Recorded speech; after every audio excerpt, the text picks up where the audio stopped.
Wow, hard question kaagad. I really learned the craft and love the process of creating clothes. I've done drag once. Well, please! Nakakahiya.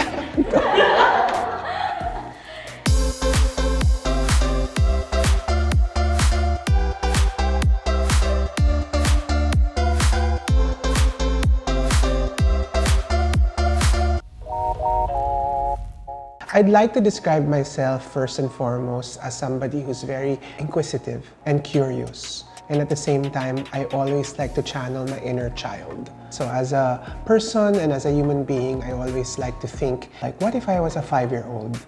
And from there, dun ako nag-uumpisa. So in other words, isip bata.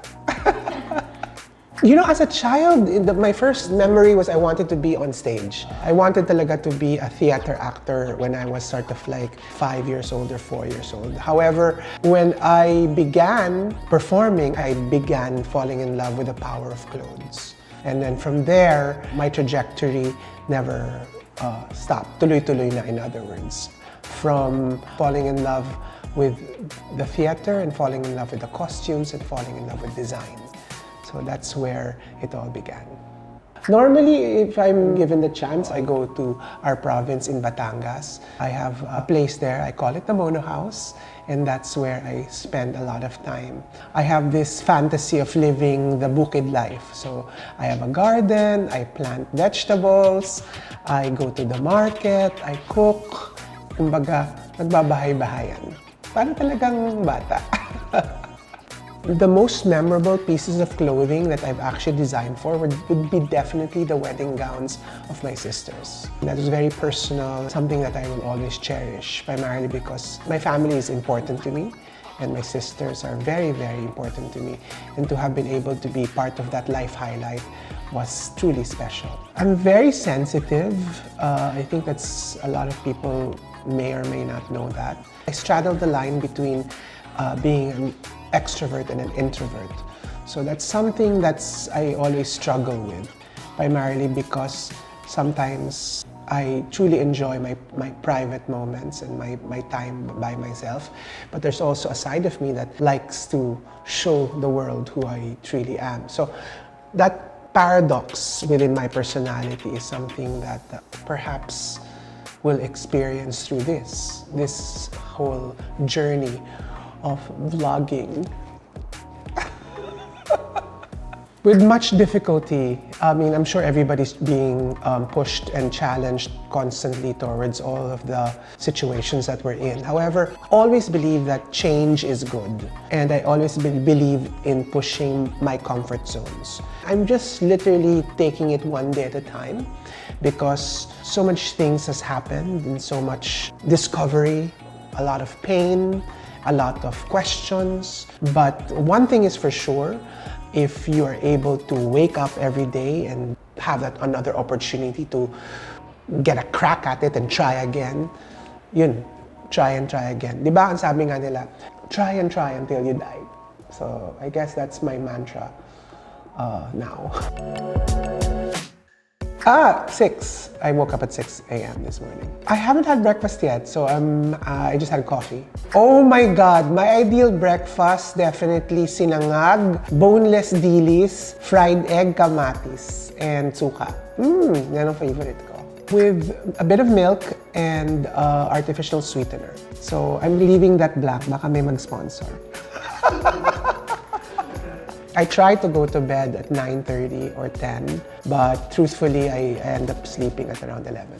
I try to read books in on-rotation, but so far I have failed because ang dami kasing magandang movies and series ngayon all over streaming. Sa dami, basically, I have to discipline myself in actually focusing on what I watch. Otherwise, hindi na ako matutulog. That's difficult because my art, I love all my art pieces. That's why they are in my home. So, however, one of the most special pieces that I have is actually in my office. It's by one of my favorite artists, Laol Yambien. And it's a beautiful piece because it reminds me of a portal, of a doorway, of a place where you can discover things. The story behind that piece was, I actually saw this piece in a gallery long before I actually was able to acquire it. But I couldn't afford it, so I bought a postcard. The postcard, I placed it on top of my sink. Every morning, I would brush my teeth, look at myself, and look at that painting in the sense that saying, one day it will be mine. And a few years later, it was actually mine. Hulugan nga lang. Pero this particular piece is one of my favorite pieces. All places have their qualities, why they become favorite. However, I think the Okavango Delta in Botswana would probably be the most life-affirming experience and country I've been to. It truly was the place where you could feel the power of God, and you could really feel that you are just a meaningless little dot in this universe. And that particular experience was life-affirming, overwhelming, and at the same time just unique. That country in Africa was really special. The book I am currently reading is The House on Calle Sombra. It's a book written by my friend Margarita Ortigas, and it's a fable, a parable of sorts about what's happening and what has happened in the Philippines. It's a very interesting book.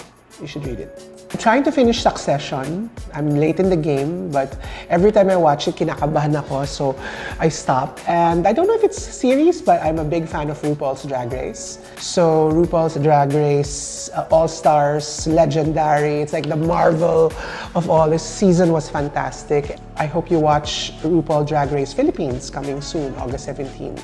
And because I'll be part of the cast. Definitely Jinx Monsoon. In the current season, I do have my favorites. I love Valentina. I love Alaska Thunder. Can I say fuck? I guess it's my channel, so you can say fuck. Alaska Thunder, fuck. These are my favorites. But the current season for All Stars, definitely Jinx Monsoon for the win. She's so talented. It's on my saved to watch. It's basically a series inspired by a documentary. I love documentaries. It's called The Staircase. It's a very strange situation wherein a husband was actually allegedly killed his wife by pushing her through a staircase. So it was first made into a documentary by Netflix, and now, if I'm not mistaken, HBO has made it into a series. I love it primarily because the cast ensemble is amazing. I love Colin Firth as an actor, and he's part of the leading role. So that's on my next watch list. It's called The Staircase. My all-time favorite song to sing, kasi kayang-kaya ko kantahin sa karaoke, is Creep by Radiohead. I love listening to any song by Ella Fitzgerald. It immediately puts me at ease and immediately gets my creative juices flowing. And if push comes to shove, the song that she sings that's so well is Let There Be Love. Could you sing us a little one-line song? Of what? Creep? Let there be love. Nako. Let there be me. Let there be oysters under the sea. Let there be choo-choo, a warm and a da. But first of all, please, let there be love. Kakahiya. Absolutely. I mean, you know, I've done drag once. There's a personality that comes out when you're in drag, and I think that's part of the experience. One of the things that I'm learning now as I become a true Tito of the world is to just say yes, especially to experiences and opportunities. As I said, try until you die. So of course, RuPaul Charles asks me to lip sync in the show. I would definitely do it. I just don't know what my name would be. My all-time favorite movie, definitely, because it's sort of like just gives me happy thoughts, is The Sound of Music. I love watching that. It automatically makes me smile and makes me happy when I watch it. In fact, I watched it so much that I put the whole movie on mute and talk while the movie is going on. So I'm strange that way, but yes, The Sound of Music. The market. Definitely, that's the first thing I go to, the wet market or the local market. You really get a sense of the pulse of the whole place, and you get to sort of like experience the smells, the flavors, the tastes. I go straight, I look for the market and I see what's it all about. Ooh, Nasugbu, because that's where I have my happy place. I have a home there. But anywhere in the Philippines is beautiful. So the whole Philippines is out there to be explored, to be lonely. So I always try to find ways to amuse myself because I don't like the feeling of being lonely. Probably be a cook, an architect, or a theater actor. So those are the 3 options. I have these rings that this basically I've had all my life. So it just almost like becomes a comfort security blanket. So my rings, I just have to have it. In fact, when I don't wear it, I kind of fidget and look for it. But if it's there, I feel that I'm okay. So my rings. I think fur. I think that's useless. I don't think it's relevant to wear fur. So no to fur. Unfortunately, black. I try to put color, but I always end up wearing black. So I wear black almost every day. But wait, I love black, so black's good. I think, and it's very difficult to find, should have in their wardrobe a really good pair of jeans. And it's not easy to find this. So when you do, you buy 2 or 3. So, because that's important. I think pair of jeans are something you can live with and it'll be forever. If you find it, get another pair immediately for both men and women. Try and try until you die.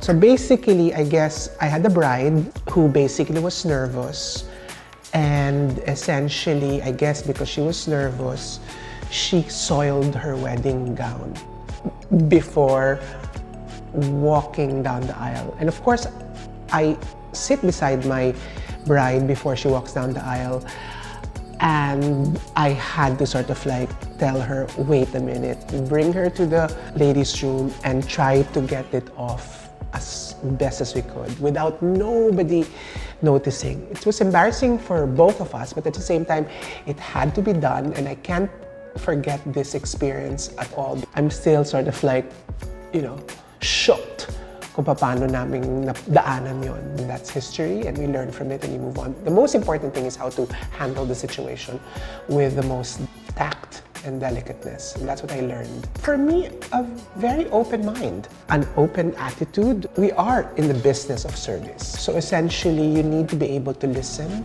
to the client and to realize that you're there for them to make them shine and be their absolute best. You bring to the table this open mind and open heart, and everything will be amazing. The best part about my job is I'm in the business of celebrating life. You don't come to a designer to fight. You come to a designer to sort of like get married, have a birthday, celebrate your life highlights. All of these special occasions, you are part of that memory. I think that's one of the reasons why I love my job, because we are constantly part of people's most cherished memories. And to be part of that experience and to be part of that memory is truly amazing. I'm beyond grateful that I'm able to do that. Meeting Sarah Geronimo at the very first time. She was sort of like just this shy girl, and it was her first singing competition. And the producers asked me if I could dress her up. And she was sort of like, she came to me a long time ago, and she was really shy and quiet.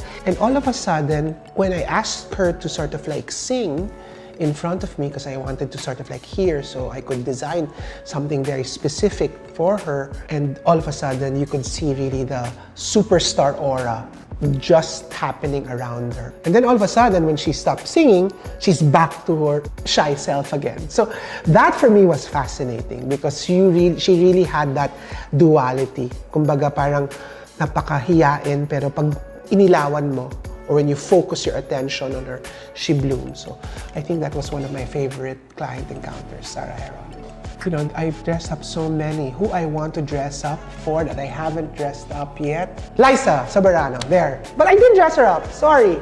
I dressed her up na pala. Gosh. Maybe if you have any suggestions, you can sort of like drop me a line and tell me who I should dress up. My advice to all aspiring fashion designers is to really learn the craft and love the process of creating clothes. It's not just drawing, it's not just sort of like putting your ideas on paper, but really touching fabric, cutting fabric, stitching fabric, and making this whole process come alive. Another advice is to realize that in order to succeed, you have to also treat it like a business. Being a fashion designer is also become a businessman. So you have to know the numbers and to be able to balance the creative and the commerce. And once you've been able to sort of like have a balance of that, then I think you're going to realize that it's going to be a fantastic journey for you and for your future career. But what can my subscribers expect in my channel? You know, to be honest, this journey we will go through together. So I myself don't know what's going to happen next. I guarantee that it's going to be exciting and fun because I myself am excited, and I think it is going to be a brand new experience that I will go through, and I'd like to go through it with you guys. So I'm kind of, you know, keeping my fingers crossed that it's going to be a fantastic experience. And I'd like to invite all of you to go through this journey with me.